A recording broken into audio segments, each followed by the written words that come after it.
Good morning. Good morning. Good Saturday morning. Hey, I'm Paul Moore, and this is Ask Me Anything Saturday. So how are you? Hey, do me a favor. It's Ask Me Anything Saturday, which means you have a chance to tell me where you're from, what you do, and just give me a thumbs up, give us a heart. Let me know you can actually hear me. So we're here on Facebook Live, YouTube Live, BiggerPockets Live, and we are so excited to be here with you. Now, as we get started, I wanted to kick off the new year by giving you top 10 reasons not to invest in real estate. You say, Paul, I thought this was a real estate show. I thought you were a real estate investor. Just give me a minute. Top 10 reasons not to invest in real estate. This will be like a David Letterman countdown. Reason number 10, you really love your savings account. Reason number 9, you really like paying taxes. Reason number 8, you'd rather own paper than a physical building. Reason number 7, not to invest in real estate, your mattress would not be as comfy with all that cash, without all that cash stuffed under it. Reason number 6, you're wary of the term mailbox money. Reason number, whatever we're at, number 7, you want to make sure, reason number 5, you want to make sure your stockbrokers get their fees. After all, they don't make very much money. Reason number 4, you prefer buying CDs, either the banking product or the music variety. We won't judge you. Reason number 2, you'd rather work for your money than receive passive income for doing nothing. And reason number 1, you want to teach your kids good old-fashioned values, including putting every penny into a savings account. Hey, I'm Paul Moore, and we are so glad to be with you. It is Ask Me Anything Saturday, and we are going to get into your questions. Now, we have about 30 minutes, and I'm going to ask you if you could just give me a thumbs up, a like, a share, a heart, because I don't want to get fired. And I hate it when BiggerPockets fires me. So we're going to get right into your questions. I'm going to answer a few questions, and then I'm going to tell you a real estate tip that will blow your mind. If you are into any kind of rentals, single-family rentals, storage units, multifamily, I'm going to give you an idea that is going to be mind-boggling, but you're going to have to remind me because once I start getting into questions, I might forget. So, hey, Regin from Wales, Micah from Michigan. I used to live in Michigan.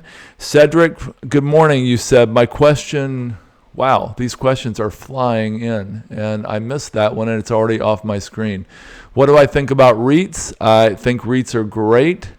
From New Jersey, Reagan okay, so these questions are flying in. So hi from South Dakota. Hey, Mark. Okay, hey, everyone. George Mulligan, thank you for joining us.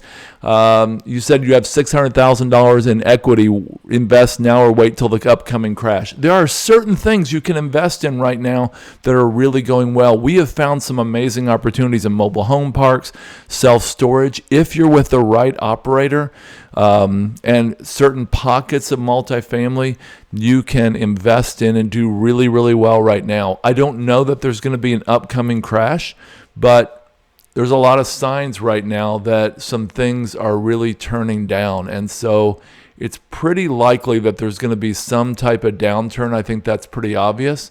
So I would consider the right investment now or maybe holding on a little bit. You know, there's some things like Dave Van Horn's note fund, PPR note fund. I don't get a commission from this. Dave, I should if you're listening. But seriously, you can invest right now passively and make 7% on your money in deals like that or some hard money funds and actually hold that money but then have it ready for a downturn. That's a very low risk way to invest right now while you're waiting for a downturn. Guys, I know I spent a long time on George's question, but I think it's important for all of us to consider. None of us have a crystal ball, and Warren Buffett and Howard Marks and these guys say, look, I don't live by a crystal ball. Those who live by a crystal ball are destined to eat glass. It wasn't my joke. But seriously, we need to act appropriately. We need to know where we are in the cycle and act appropriately at that point. Even though we can't predict exactly when the market is going to turn, we know it will at some point. Now, I want to ask my friends over here on Facebook if you can please repeat your question, because something about the way my screen works, I'm not a millennial, guys. I don't know. I know I look under 40, but, you know. Time's been good to me, but anyway, age has been good. So seriously, repeat your question if I don't answer it within the first 5 minutes. Now, on the YouTube side, I can get to all your questions because they continue to come in, and my screen works better on the YouTube side. So, at any rate, so next question, Nick Vandersloos. Hello, Nick. You said deferred capital gains tax on like-kind properties. Can you? Oh, he's replying to Cedric. Hey, you guys, you're allowed to reply to each other as well. That's great. Cedric says from New Orleans, how to properly use a 1031 exchange. Cedric, it is so hard to use a 1031 exchange. It looks really easy. It looks like a no-brainer. The best way to use one, in my opinion, is to have your properties, several properties, even more than 3. And then you know what I'm talking about if you know about 1031 exchanges. It's a tax-deferred, capital gains tax-deferred vehicle. It's much harder than people think to get the right deal on the back end. People pay up to 20% more than they should to save 20% in taxes, as an example. And that's can be okay, but it can be a really bad idea as well. My best advice for that is get your properties lined up before the sale of yours. That 45 days goes really, really fast. So give me a thumbs up, a heart, a share. Again, we don't want to get fired by BiggerPockets. Rasheen Bethel, hello, says, how do I get equity out of my rental property? Just safely refinance is the easiest way to tell you how to do that. Or you can bring on a partner, which I've seen people do both. Randy Campbell says, bought my first property last February and currently have an offer in on my second property. It's been a struggle finding anything with the market. Better to combine both properties into one mortgage or have separate mortgages on each property. I think you have to look at the numbers, Randy, because if the numbers are way better by combining them, I don't know why they would be, but if the numbers are way better, you can certainly consider that. My advice, though, if they're not way better and if there's not some huge advantage to combining them, is to keep it separate. I've got a real estate investor friend who combined 2 or 3 into one, and now one can't be sold. And he honestly would probably let it go back to the bank. I mean, literally, we're talking like 12 years. He hasn't been able to sell this albatross. But now his personal home, that investment, and maybe a third one, maybe it's just 2 now, are all tied together. Guess what? If he lets that go, he loses his house as well. He signed up for that. I wouldn't sign up for that. All right, so Dude Real Estate, what demographic criteria to use when vetting storage development? I'm looking, great question. You guys know I'm really into self-storage these days. I'm looking for a high vehicle count, like 10, 20, 30,000 cars a day, sometimes more, depending on the area. Number 2, great visibility on that road. And number 3, I'm looking for about 7 square feet per person in a 3-mile radius. And what I mean is you check out all the storage units in a 3, 4, or at most 5-mile radius. The square feet of storage units, divide by the number of people in that same ring, and that ring can be 3, 4, or 5 because, again, the feet and the people, the numerator and denominator change. And I'm looking for about 7 square feet or less. Now, if it's 6.5 versus 8, it's not like that's a huge difference. But if it's 1 versus 20, that's a big deal. I know a place in North Carolina that has like 0 square feet in a 3-mile radius. That's a great place for self-storage. Now, there are many other factors as well. I think the best, most important thing is to find an operator who knows how to take it from a mom and pop level up to a professionally run and managed facility. I'm actually investing, my company's investing $1.5 million next week in a great self-storage facility in South Carolina. We're really excited about it. And we are investing with a company who has a track record of over 60 purchases, and 19 of those they've taken and sold to a REIT for amazing profits. Somebody asked me what I think of REITs, by the way, earlier. I missed that one. I think they're great, except I really like private equity funds a little better, and that's what my company does. Duh. But seriously, they don't go up and down with the war in the Middle East, the next sex scandal with the CEO, the mood on Wall Street. Some REITs, especially the public ones, go up and down, and that means it's unpredictable. And I'm trying to get away from unpredictability. However, a REIT is great because it has liquidity that a private equity fund doesn't have. And so that's the advantage to a REIT. There's a thing called a liquidity tax, and we pay that.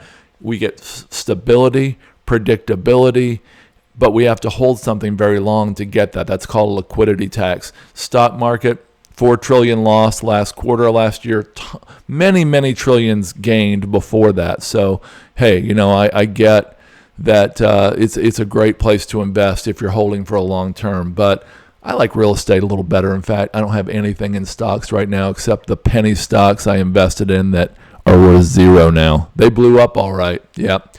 So, Evangelist Javon Willis, hey, nice to see you.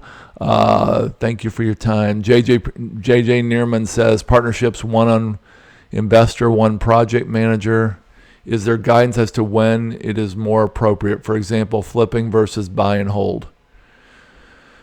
You might want to contact me to discuss that. I've been in partnerships like that for literally decades, and usually, I literally have had almost everyone has worked out great.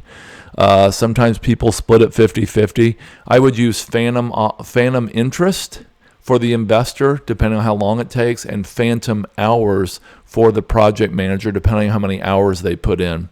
I hope that makes any sense at all. Contact me at BiggerPockets, or you can email me, paul@wellingscapital.com, if you want to discuss that, JJ.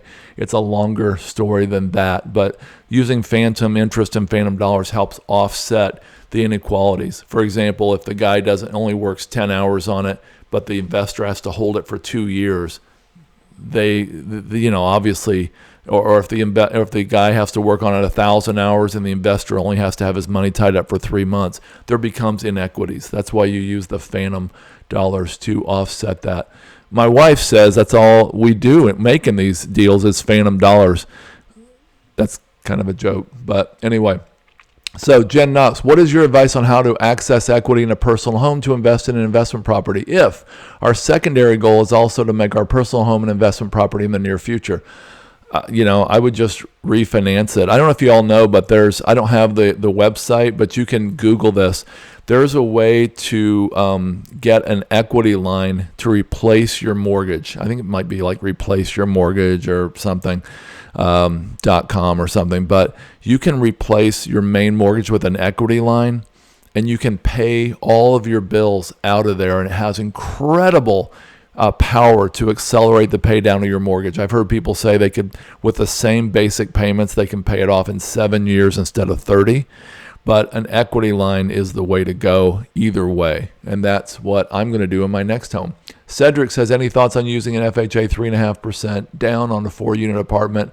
Any pros and cons? A 4-unit, a 2, 3, or 4-unit multifamily has single family mortgage. So in other words, you can get an individual mortgage for that as opposed to a commercial mortgage, and there are some advantages to that. There are and using the FHA, I think you might have to live in one unit to make that work, but I'm not. You know what? I'm going to hold back on that. I'm not sure that's true. There are certainly some advantages of that over a commercial loan. However, just to be clear, it is completely recourse. Now, there are non-recourse loans that you can get as on a commercial level that you can't get on a residential loan. Now, the non-recourse loans, those start at a much higher level, like 75 units. Okay, so in the BiggerPockets live screen, hey, Tom, hey, Calvin. Gabe says, how can I find agents on BiggerPockets? I'm not sure. Can someone else answer, Gabe? I know they're out there. Rogelio says in San Antonio, hey, Rogelio, how does one purchase due diligence on a syndicator sponsor? How does one pursue due diligence? I spent a long time on that this year, and I will tell you, look in their eyes, look at their track record, trust your gut, get references, really, really dig in, go do your own due diligence. I had a kind of a famous story in November about doing my own due diligence on a deal and finding stuff that the operator themselves didn't know that messed up the whole deal, and they canned the deal. Calvin says, what is the correct purchase agreement form to use when getting a property under contract when wholesaling? Hey, guys, I don't know if you know, but BiggerPockets Pro has free contracts. I believe it's for all 50 states now, and I didn't know, as a licensed real estate broker on the side, I didn't ever think I'd use one. I tried one the other day. It was amazing. Seriously, get a BiggerPockets Pro membership. I can't tell you, it's been working with BiggerPockets, getting involved in BiggerPockets with a BiggerPockets Pro membership has been the best decision I made in 26 years as an entrepreneur. So seriously, get a BiggerPockets Pro membership. Gabe says, how can I find, oh gosh, how many times am I going to ask that question? It's not your fault, Gabe, it's me. How can you find BiggerPockets and agents on BiggerPockets in your area? There are geographic search criteria, I think, especially when you join BiggerPockets Plus or Pro, and you can run down everybody on BiggerPockets within a specific radius of your home or your zip code. Randall says, I'm attempting a first wholesale and sole proprietorship. Should I register my EIN under wholesale, real estate agent, or other? After my first, then I will go LLC. And then Randall, I don't know that you need to register at all if you're just doing your first one. It seems like you might just be able to just do it without, just be a sole proprietor and report it on Schedule C of your tax return without registering. You might want to call your local city or county to ask to confirm that, but I think my default would have been just do it unless, if I was only going to do one or two. It's like car dealers. You can sell 5 cars a year in most states without registering at all as a car dealer. So it's kind of similar to that, I think. People do it all the time. Randy Campbell says, I utilize a small local bank for financing and have been told by the bank that all their commercial loans are not fixed rate. Is there a way to get fixed rate on investment properties? Yeah, I would go on BiggerPockets. Google Pockets. I would go on BiggerPockets and ask that question. It seems that is the best place for you to go. I think you should just keep asking around. Check with some credit unions. I know you can get fixed rates depending on your credit score and the investment. And there are also probably some resources on BiggerPockets, especially if you're a BiggerPockets Pro member. Arif says, at what point do you advise to have a proper legal structure for asset protection at the beginning of the real estate investment career or a bit later once you have more than 10 properties? Arif, it's easier said than done. A lot of us don't know what we don't know about having the proper protection in place. I would for sure have an umbrella policy covering you for $1 million in like extra coverage. It's like a couple $100 from your local your local life insurance or health, life, and car insurance, homeowner insurance company. As far as having all the legal protection in place, an LLC would be a great idea. A lot of people don't do a lot with this until they're a little larger, but since I'm not an attorney and I'm not supposed to give advice like that, I probably will pass that on and see if somebody else on the Facebook Live side would like to answer that. Tom Kerr. Hey, Tom. Okay, good. Tom's answering directly. All right, I'm going to take a few questions from the YouTube side for a while here. Infinite Fragment says, what's the best way to evaluate general contractor? Again, kind of what I said earlier, look in their eyes, get their references, go out and see them in person, look at their job sites, see if go to their job sites after hours and see if they're a mess or if they're clean. If they have a Disneyland clean standard, that would be kind of extreme, but you can tell a lot by looking in their truck, looking in their van, go past their house, drive past their other projects. I'm serious. See how they treat the waiter or waitress at a restaurant. If they treat them well, if they, use their name, they tip well, or if they're stingy and complaining. That someone's character is the issue, and then everything else flows out of that. Give me a thumbs up, like, or heart if you agree with that, y'all. So seriously. Ninja D, how do I find off-market house? Not showing to anybody so I can buy a good deal. How do I find an off-market house?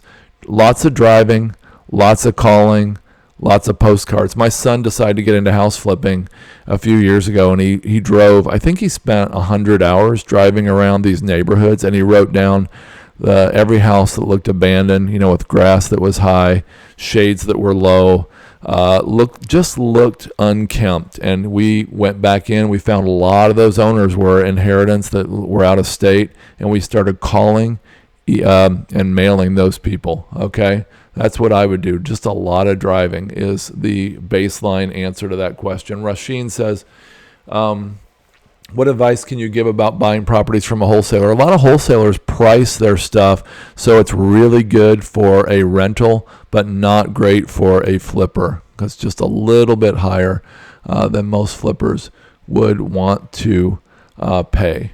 So, Cedric, thank you for responding to Evangelist. Y'all, you can respond to each other on here. There's no way I can get to all your questions. This is a busy day here on BiggerPockets. My goodness, Brandon was right.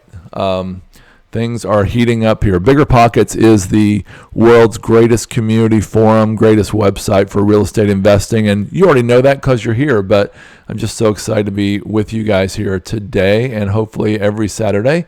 Infinite Fragments. What's the best way? Okay. San Antonio, Texas. Get a lot of references. Best way to evaluate general contractors. We talked about that already. So, James Weichel says, I live near where you are. Can I email you and buy you lunch one day? Yeah, James, that'd be great. You can find me on BiggerPockets. Ninja says, good morning. How can I find deal houses? I'm really honored that you asked. Yeah, I'd love to go to lunch. I'm trying to eat more vegetarian right now. Hope that's okay. I didn't yesterday. So anyway, so Ninja says, good morning. How can I find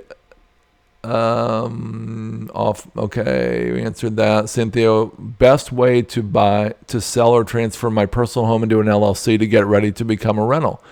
You can actually use what's called a land trust, and you might want to check into that. There's all kinds of opinions online about that. As far as transferring into an LLC, my son's a real estate investor. He just transferred like 6 or 8 properties into LLCs.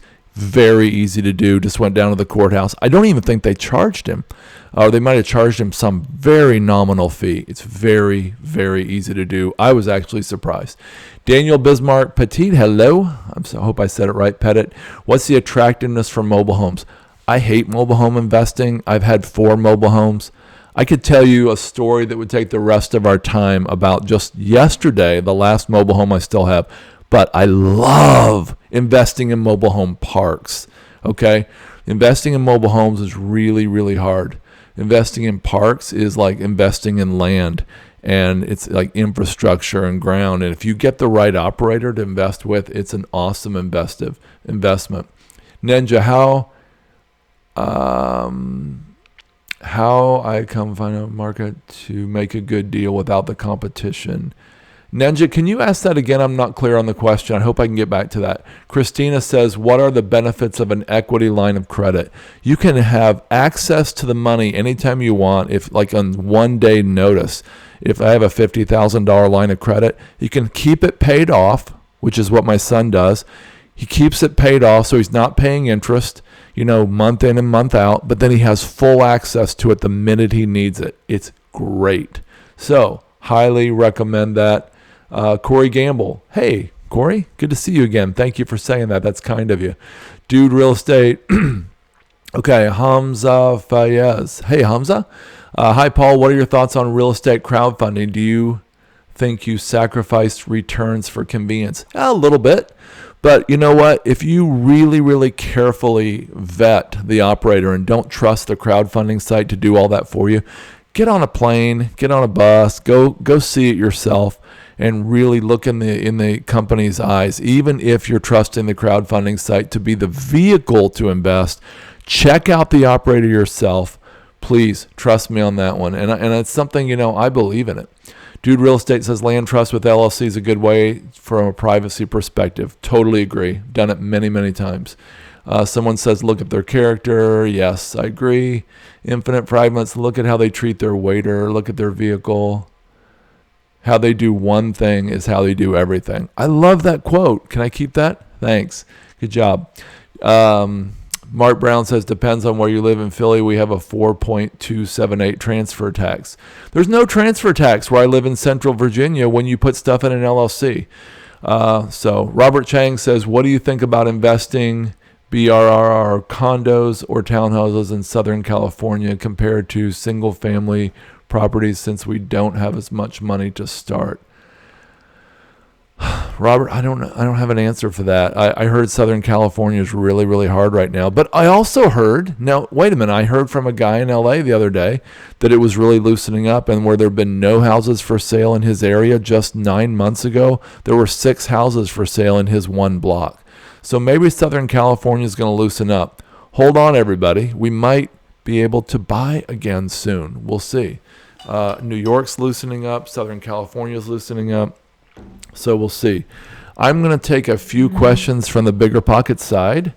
So sorry I have to lean in like this. It's disgusting to me too. So it's cranky. Listen to that cranky noise here. So someone said, referring to contractors, check their criminal background record. That's right. Thank you, R. Miramontes. Problem contractors typically have backgrounds involving crimes of deception. Y'all, don't let them tell you that, that was my past life. I mean, sure, that could be, and I'm all for people changing, and they do. And I met with somebody yesterday who was in that situation, who had past problems, let's say. And I'm all for that, but just be really careful and trust your gut. Don't trust slick words. Trust your gut. Reagan Place, is there a concern for due on sale clause when transferring properties from your personal name into an LLC?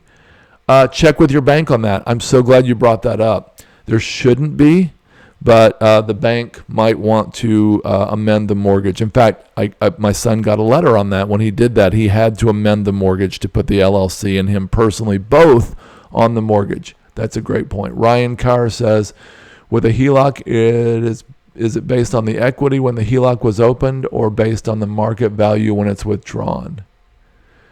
Ryan, can you ask the question differently? I half understand it, but I don't want to half answer it. So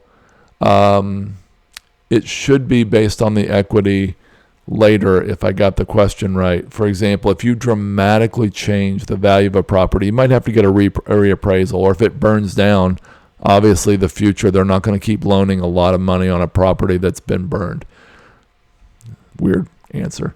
Cedric, I told you guys I was going to give you this amazing real estate tip. If anybody asks me for it on either side here, I will answer. I will give you this amazing tip that's going to change some of your lives today. I'm dead serious. Cedric says, I personally experienced this situation at the closing table on my third wholesale deal, which resulted in a double close.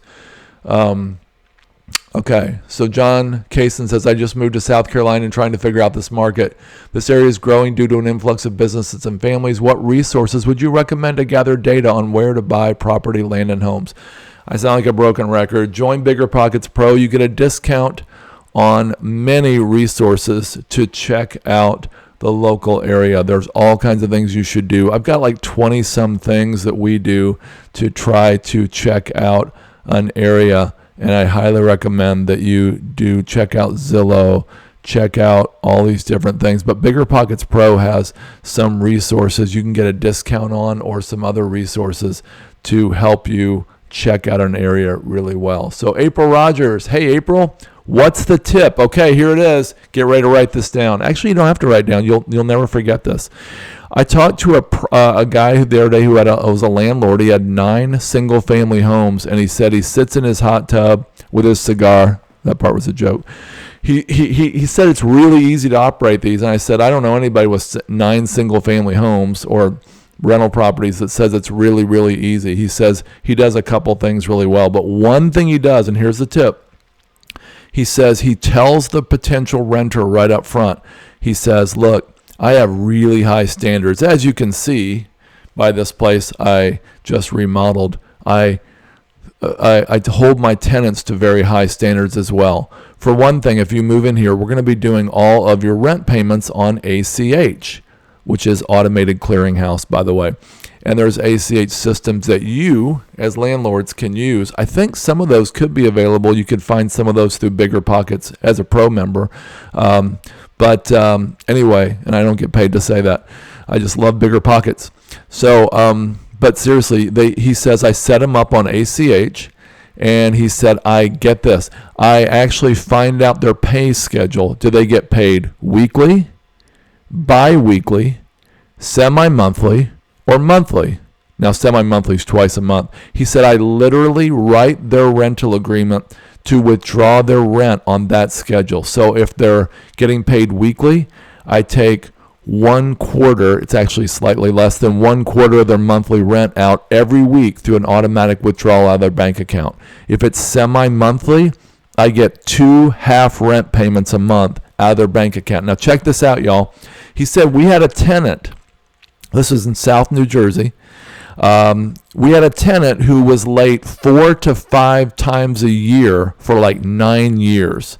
Till he started this when they were paying by check. And by the way, he had to go to the bank too.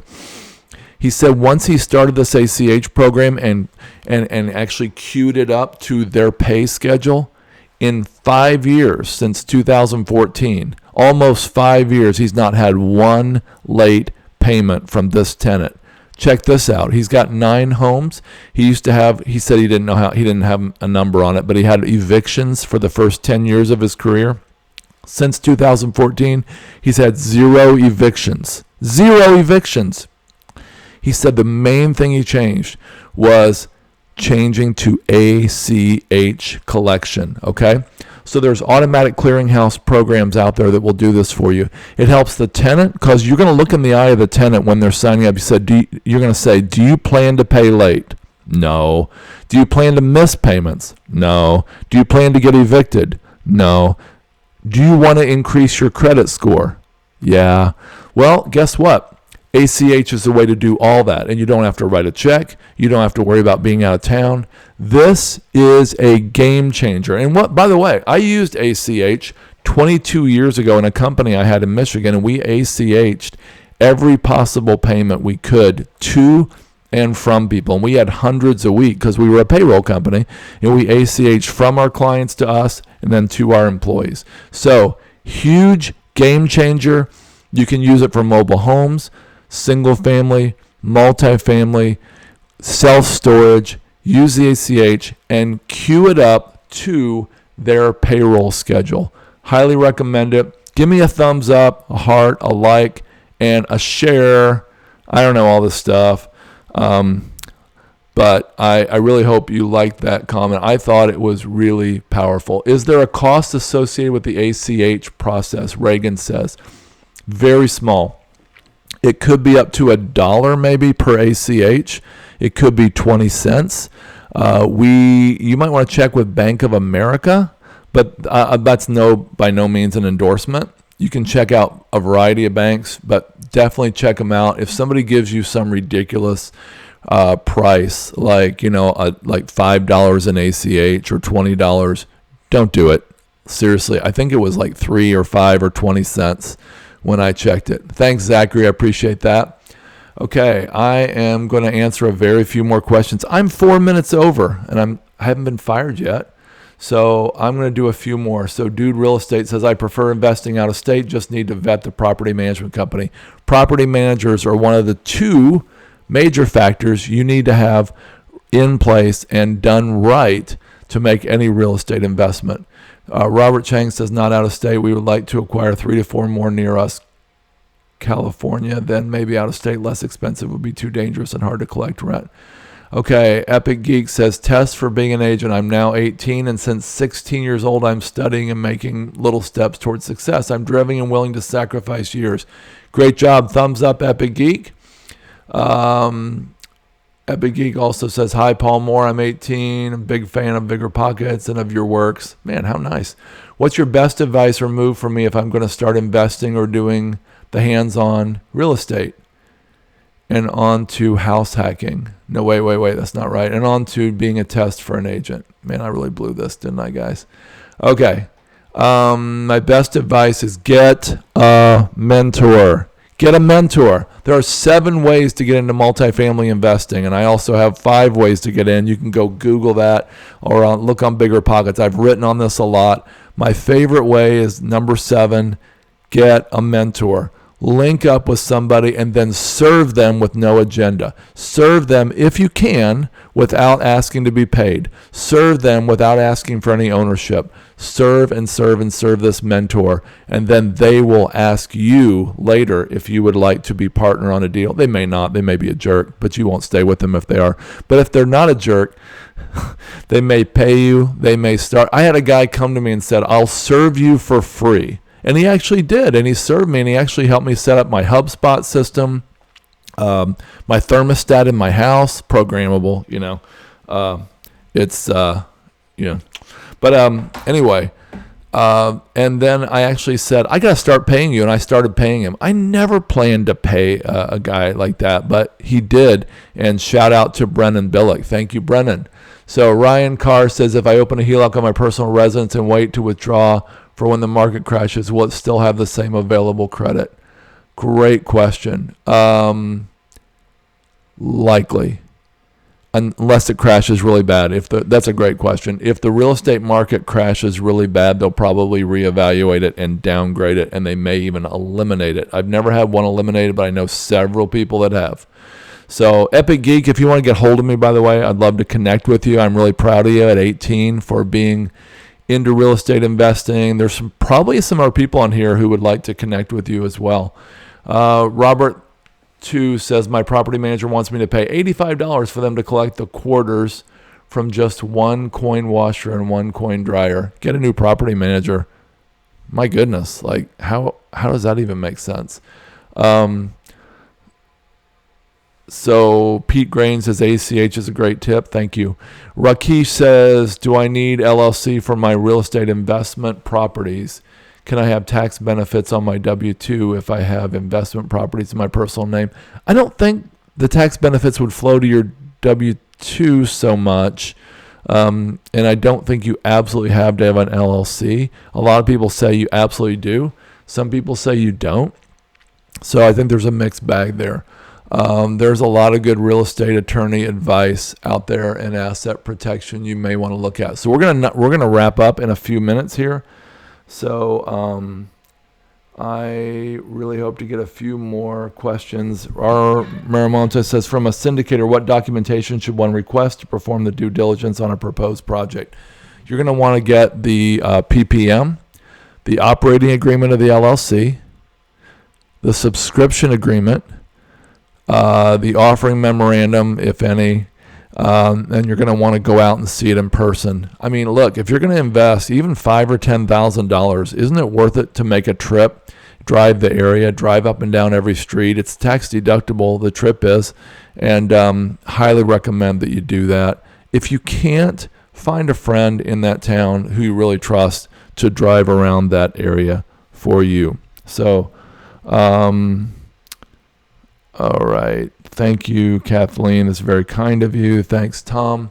All right. So I am about to wrap up. I want to see if there's one or two last questions I can get to. Robert Chang, as new builds are slowing, if you can get upgrades in addition with not buying at 10% premium,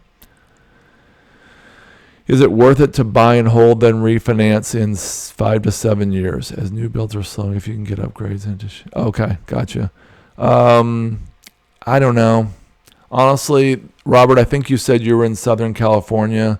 If you're in Southern California, Nevada, Arizona, or Florida, or Northwest North Dakota, where I used to invest, it's really dangerous, guys. Y'all, those things go up 50% and then down 50 or 60% in a crash. that 10% savings on premium, Robert, I would really be careful. Feel free to connect with me if you want to. We can talk more about that. But it might be, but it also, right where we are in the cycle right now, y'all, if you can hold on, especially if you're in those states or investing in those states, you might get something for 20 or 40 or 50 cents on the dollar if things go down. And there's some signs that they are. Not a bunch, but some. It's debatable. Willie says, hi from Chicago. Is there a foolproof lease? Nasty eviction with your tenant. I'm sorry to hear that, Willie. BiggerPockets Pro has great leases as far as foolproof. I don't know.